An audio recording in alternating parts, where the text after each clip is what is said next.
She wasn't rescued, she rescued herself. There was no knight in shining armor. No dramatic moment of salvation. No one came rushing in to pull her from the darkness. She waited. At first she believed someone would notice, that someone would see the pain behind her practiced smile, that someone would reach into the wreckage and say, "Let me help you." But no one did. So one day she stopped waiting. Not out of bitterness, but out of clarity. She realized that no one was coming, and that realization broke her heart and set her free.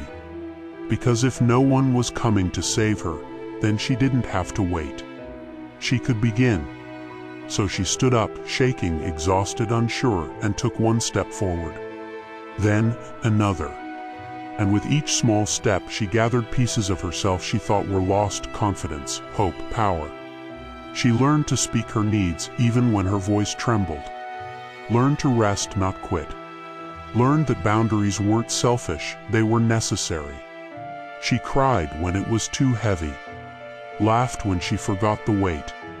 And little by little she built herself back, stronger, softer, wiser. There were people who didn't understand, who missed the version of her that said yes too easily, who wanted her smaller, quieter, more agreeable. But she didn't shrink anymore, because now she knew her own strength. She didn't need validation to be valuable, didn't need saving to be whole. And though the journey was long, lonely at times, she discovered something extraordinary. That her survival wasn't luck, it was will. That her healing wasn't magic, it was work. And that the woman she became, she created her.